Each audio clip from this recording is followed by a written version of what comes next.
Good morning, everybody. This is Daniel with Peace and Plenty Farms. So I've got the Ranger right here in the background. That is got the transmission. I need to finish getting it out and take it to a automatic transmission rebuild shop and see what it'll cost to have it rebuilt. I don't think I'm going to go to all the trouble of putting the manual transmission in that because this automatic is tied into the electrical system, and I'm not getting into another change out on electrical system right now. It's just not something I'm interested in doing. So we're going to get that done, and I've also got the K30 right here. I'm going to do some punch items out on that. Just put the mirrors on and fix the muffler and that type of thing. Going to get that done, and then up here in the there's that Chevrolet. There's the Chevrolet truck right there. Getting used to all this camera action here. I just need to change the oil in that and put the tags on it. Ingrid got tags for me on that. She ran down to the tag office, and we've got tags and insurance on it. So I'm going to change the oil, check out the brakes, and take it for a test drive and get it inspected. So we're going to work on that today. I wanted to tell you something that I heard yesterday. I was listening to David Morgan of the Morgan Report, and he made a comment that I thought was pretty interesting. He said he was referring to the goose that laid the golden egg. And I'd forgot about the Aesop fable, where the way the Aesop fable goes is it's a short story about a farmer who had this beautiful goose that would lay a golden egg. And he and his wife decided that they would slaughter the beautiful goose to get all of the golden eggs at one time. But the scenario that I thought of, and I thought was interesting as a stacker, is the goose refers to farming. So if you're a farmer, you may not necessarily have this huge pile of gold right now, but you have something that produces funds and income and food for you right now. So you can also look at it as skill. I'm always trying to explain to people to have a skill, a marketable skill that can produce an income for you, like the golden egg. So whether it's the skill of being a barterer, someone who can barter, somebody as simple as cutting firewood and stacking firewood, that's something that start a business is what I'm saying. Start a business. If it's as simple as cutting firewood, or maybe a barter system, or something that will sustain you on both sides of the economic situation, like a goose, farming, that type of thing. That's kind of what rang to me when I was reminded of the Aesop fable, the goose that laid the golden egg. You know, you may have a couple 100 ounces of silver, but keep in mind that it may cost you an ounce of silver, minimum, an ounce of silver for each meal. If you look at history and what silver purchased, and you just do the simple math and look at it, you'll find that an ounce of silver is a meal. So if you need 3 meals a day and there's 2 of you or 5 of you, see how long your stack will last you. But if you've got a goose, then you can have your daily needs met. So I would encourage everybody to think about investing in some type of a skill. Doesn't have to be a farm, doesn't have to be a goose, but develop some type of skill that'll work on both sides of the economy. Well, that's just an opening video for this morning, and we'll see how it goes today, what else we can come up with. And I just want to encourage everybody to come grow with us. We'll learn together. Thank you now. Okay, so far we've been working on this Chevrolet. I've got the tags to put on it. It's insured. I just need to get the brake pedal was really soft. So I decided to take the wheels off and the tires off and check out the brake system, just see what we've got. Like I said, I bought this truck for parts, and now it looks like I'm actually going to put it on the road. We patched up the automatic transmission line, and that's all that was wrong with it. The guy thought it was the transmission had gone bad. So I took all the wheels off and checked out the brake pads, and there's plenty of pad on there. The front and back look like they've got brand new pads on them, but the pedal goes just about all the way to the floor, so it needs to be bled. And I think they just didn't bleed it when they put the new pads on because the bleeder valves were stuck. And I'm going to bring you down in here and show you what I'm talking about. It's these little bleeder valves right here. Now, the problem with these and why people don't like to bleed the brakes is because they'll put a socket on there, and a 10 millimeter is a little tiny bit loose, and a 3/8 is very, very tight. You almost have to tap it on with a hammer. So what people will do is they'll put a 10 millimeter on there, and they'll start to ratchet on it and break the octagon shape of the hexagon shape of the nut right there, and just gull it all up. And then they get a pair of vice grips and put on there and crank on it and break it off, and then the threads are broke off down inside the caliper, and then you have to replace the caliper. The problem with that is you're going to run into the same problem again with rusted on parts back here with the brake line. And when you take the brake line off right here where my pinky finger is, you're going to run into the same problem. The hose line is rusted on.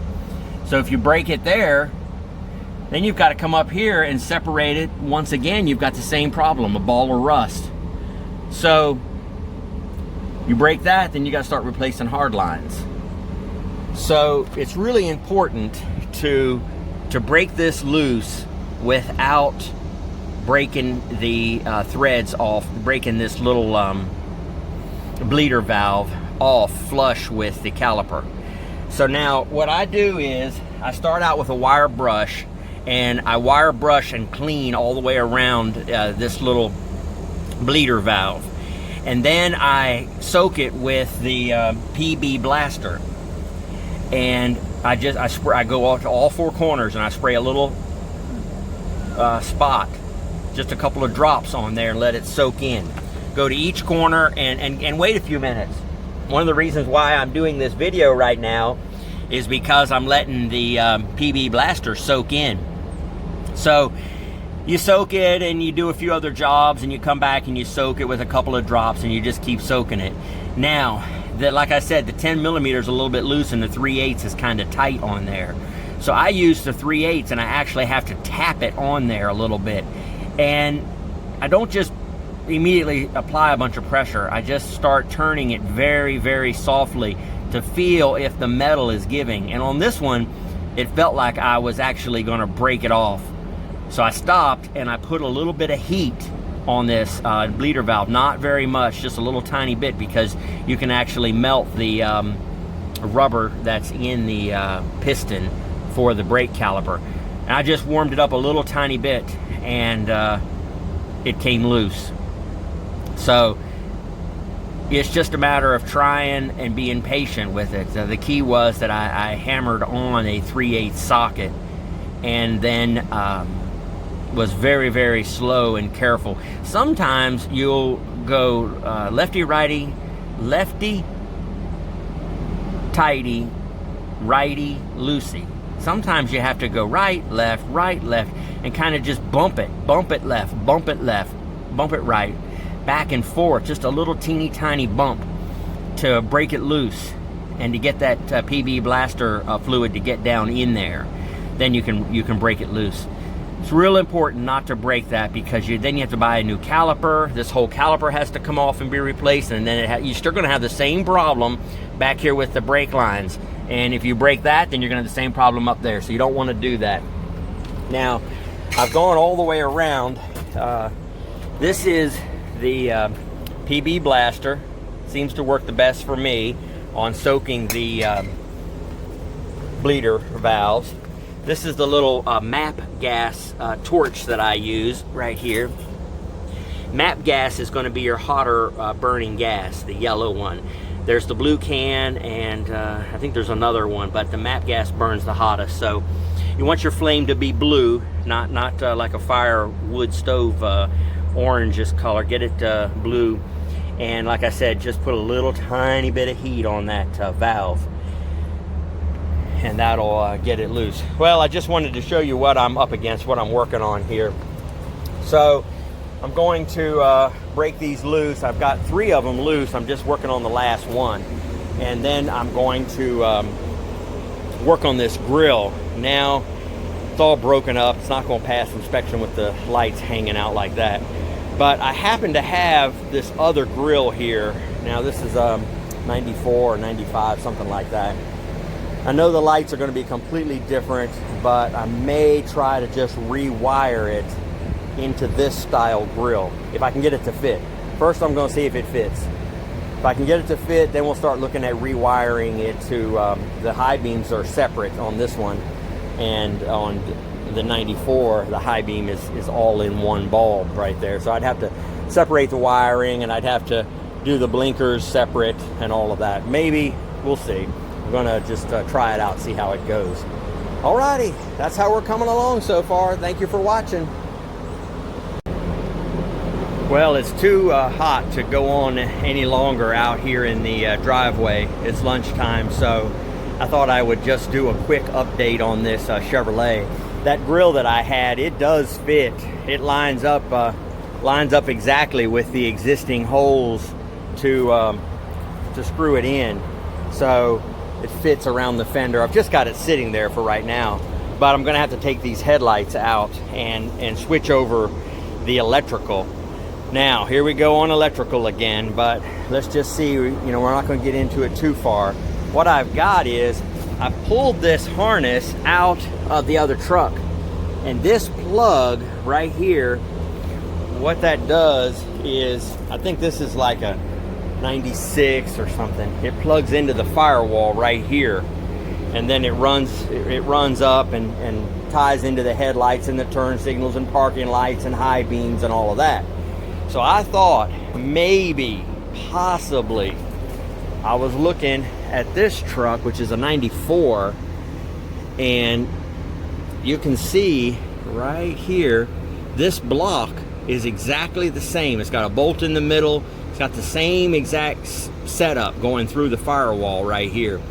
So I thought I would take this bolt off, this bolt that's in the center of here, right here, and put this other plug into the system right here and see if high beam, low beam will be separated, and if parking light and all that work up front here with this other harness. Rather than cutting and splicing, I'll just change the harness. I don't know if it'll work or not, but it's not too hard to just plug it in and put some bulbs in the harness right there and see if it works. I already went around and turned the key on, and I tried the blinkers and the parking and the high beam, low beam. All of that is working right now. The left rear bulbs need to be replaced, but the front is all working. So I'm ready. I've double checked everything so that I know what I'm starting with and what I'm going to end up with. And we'll just plug this other harness in, put some bulbs in it, and see if it works. High beam, low beam, turn signals, and parking and all that. And then we'll know that we can bolt this grill in and change over the headlights and all that. On the bleeding the brakes and stuff, everybody bleeds brakes differently, and I do several different ways, but one of the ways I prefer is I put this hose on, just clamp it on, loosen the bleeder valve, and then I have this little magnet that holds it right there. That way I can pump the brake and look out at it and see how much air and all that's coming. And once all my air is gone, I know to stop and jump out and tighten my bleeder valve right there. So I started bleeding it, but come to find out, the brake line, the brake line that runs along the frame right here, which is in between the frame and the gas tank. So the gas tank is right there, and the frame is here, and that gas is broken right there. So it's rusted and all that. So I just want to replace the whole thing, just all the way through. Going to replace it. Here is the piece I took off. This is just where I disconnected it from the axle in the back. And I had one piece of brake line here, but I'm going to need another one and a coupling to get up to the front of the truck. And it is going to be a bear to get the brake line out of the truck here. I want to show you, it's right there. That is a long ways down there, too far to reach from here. And if I reach up from underneath right there and try to reach up, I won't be able to see it. I'll just have to do it by feel. So I'm going to start it soaking with some PB Blaster, and I'm going to take some lunch. When I come back, it's going to be too hot to work out here. It's too hot right now. I'm done out here. So I'm just going to close up the hood and wait till tomorrow to start back on this one here. I've got all the bleeder valves broken loose, and I took those bleeder valves out, and I actually ran them through the little wire brush just to clean them up and put them back in there, just so there won't be any rust granules or whatever in there. And I may put some grease around, some heavy duty grease around the tip of that bleeder valve, so that maybe it'll be easier to get off next time. Alrighty, I'm boiling, so I'm gonna stop on this, and when we come back from lunch, I'm going to finish pulling that transmission out of the Ranger and get that loaded up and ready to run to town with that. I appreciate everybody watching. Let's see what else we can get into today. Okay, so I've got the transmission out, and I called the transmission shop. They said they can look at it next week, so I'm going to drop it off today. And this is out of the Ranger. We'll see if it's worth having it fixed. Okay, we're back from the transmission shop, and the chickens are coming to see me. What do you all want? Huh? I tell you, free-range chickens everywhere. Like I said in my other video, it's great not having neighbors, because there's no dogs running through the yard chasing the chickens. Okay, so I took the Ranger transmission up to the transmission shop. It's $1,200 to rebuild that transmission. And I stopped at Jeff's, and I picked up brake lines for that red Chevrolet truck. So I don't know, $1,200 to rebuild that old transmission. I need a ball joint for the Toyota, so I picked that up from Jeff while I was there. $1,200 to rebuild that Ford transmission in that Ranger.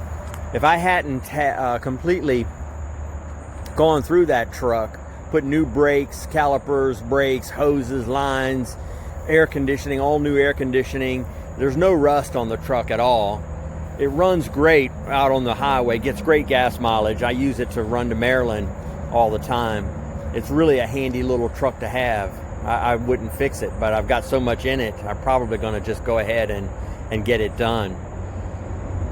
So that's over there with them. He's going to let me know. They're going to take it apart and look at it, make sure the case isn't ruined or this isn't ruined, make sure it's rebuildable, and then let me know. So that's it for today. I appreciate everybody watching, and it's righty-tighty, lefty-loosey. I had that wrong, misspoke in the video earlier. It's funny when you're doing these videos, you get tongue-tied so easy. But I'm gonna get on this later on. I'm gonna finish polishing the this part has been cleaned, but this hasn't. So, and then I can run my trim across here. I think that'll make that truck look a little bit better. I appreciate everybody watching, and thank you. And remember, it's about the harvest. Have a good evening.